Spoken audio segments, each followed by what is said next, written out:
PM Narendra Modi द्वारा आगामी लोकसभा चुनाव के लिए जारी किए गए संकल्प पत्र की खूबियों को बताने के लिए स्वतंत्र प्रभार राज्य मंत्री सहकारिता जेपीएस राठौर रायबरेली पहुंचे। प्रदेश सरकार के सहकारिता राज्य मंत्री जेपीएस राठौर ने अखिलेश यादव के काशी विश्वनाथ मंदिर की सुरक्षा में लगे पुलिस कर्मियों की पुजारी वाली वेशभूषा पर ट्वीट पर पलटवार करते हुए कहा कि अखिलेश यादव को सिर्फ शमशान, कब्रिस्तान और तुष्टीकरण ही दिखाई देता है। संकल्प पत्र की खूबियों का उल्लेख करते हुए राज्य मंत्री ने कहा कि बीजेपी जो कहती है वो करती है। बीजेपी ने कहा कि राम मंदिर बनाएंगे तो बनाया, किसानों को उनके खाते में सीधे रुपए भेजे जा रहे हैं, बीच में कोई बिचौलिया नहीं है। आगामी लोकसभा चुनाव के संकल्प पत्र के अनुसार बीजेपी यूनिफॉर्म सिविल कोड लागू करेगी, वन नेशन वन इलेक्शन लागू किया जाएगा। बीजेपी सरकार ने वंदे भारत जैसी ट्रेन चलाकर यात्रियों का समय बचाया है। सरकार बनने पर स्लीपर वंदे भारत ट्रेनें चलेंगी। रायबरेली और अमेठी से कांग्रेस प्रत्याशी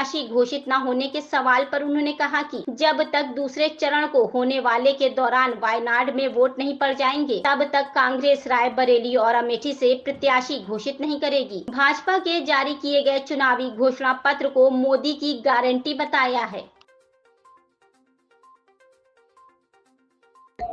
मंत्री जी, जिस तरह संकल्प पत्र बीजेपी ने जारी किया और कांग्रेस ने जो घोषणा पत्र, दोनों में क्या अंतर समझ में आया आपको? देखिए,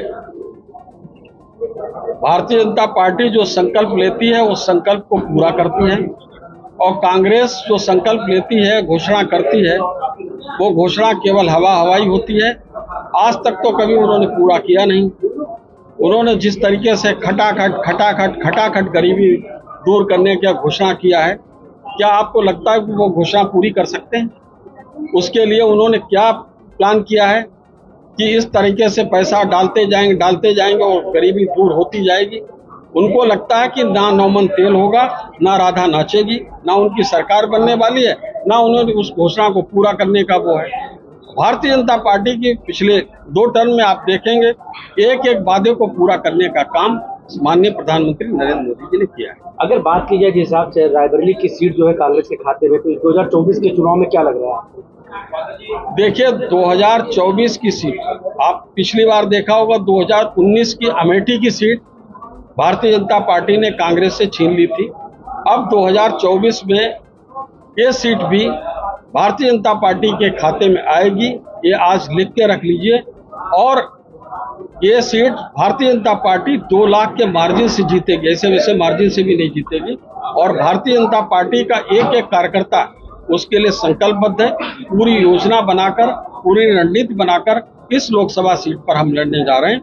और यहाँ की जनता से भी हम अपील करना चाहते हैं कि कांग्रेस को परखा बार बार, भाजपा को परखो एक बार, तब देखो कि अंतर क्या होता है और रायबरेली का विकास किस तरह से होता है। अभी तक जो है ना तो बीजेपी ने प्रत्याशी घोषित किया और ना ही कांग्रेस ने रायबरेली में।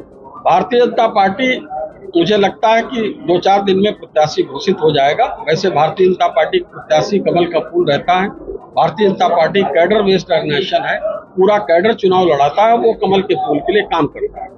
जहां तक कांग्रेस की रही तो कांग्रेस की डेट हम बता देते हैं, 26 अप्रैल शाम को 6 बजे के बाद कभी भी प्रत्याशी यहाँ पर आ जाए। वाराणसी में जो पुलिस कर्मी, जो सुरक्षा कर्मी है, उनको जो है पुजारी की ड्रेस दे दी गई है। इस पर जो है सपा प्रमुख अखिलेश यादव का एक ट्वीट आया, उन्होंने आपत्ति जताई है। देखिए, वो हर उस बात पर आपत्ति जताने का प्रयास करेंगे जहां पर हिंदू आस्था पे चोट हो। हिंदू श्रद्धालुओं को कोई सुविधा देने के लिए एक व्यवस्था बनाई गई है, तो उनको वहां पर प्रहार करने की जरूरत है। वो किसी मदरसे पर नहीं प्रहार करेंगे, किसी अन्य चीज पर नहीं प्रहार करेंगे। और वो रोजा अफ्तार पार्टी में जाएंगे, वो मुख्तार अंसारी के घर पर भी जाएंगे। लेकिन अगर कहीं हिंदुओं के लिए कुछ काम हो रहा होगा, उनको श्रद्धालुओं को सुविधा मिल रही होगी, तो उनको पेट में दर्द शुरू हो जाता है। तो उनका पेट में दर्द से 24 के बाद वो कराते रहेंगे, लेकिन इसी तरीके से काम होते रहेंगे।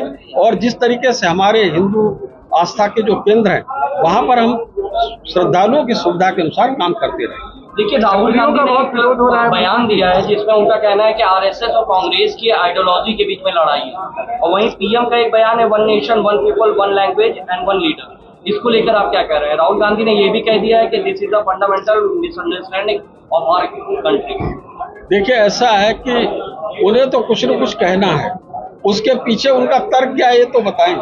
कहीं कोई सुनाई पड़ रहा है, ये कहाँ से ले आते हैं? मुझे लगता है कि जिस बात की जानकारी किसी को नहीं हो उसकी जानकारी इनको ले जाती है, या उन्होंने खुफिया जासूस छोड़ रखे हैं क्या?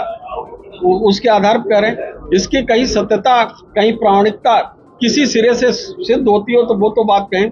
और राहुल गांधी जी कितने ज्ञानी हैं हम सब लोग जानते हैं, तो अपना ज्ञान बखारते रहते हैं पूरे देश में। एक और ज्ञान की बात उन्होंने कर दी है, मुझे जानकारी हो गई, और इसीलिए का जो विरोध हो रहा है पश्चिम में कई राज्यों में, उसको लेकर बीजेपी कैसे निपटेगी इससे? देखिए, भारतीय जनता पार्टी के साथ और माननीय मुख्यमंत्री योगी आदित्यनाथ जी इस प्रदेश के मुख्यमंत्री हैं, और पूरे प्रदेश का क्षत्रिय समाज और देश का क्षत्रिय समाज भारतीय जनता पार्टी के साथ है।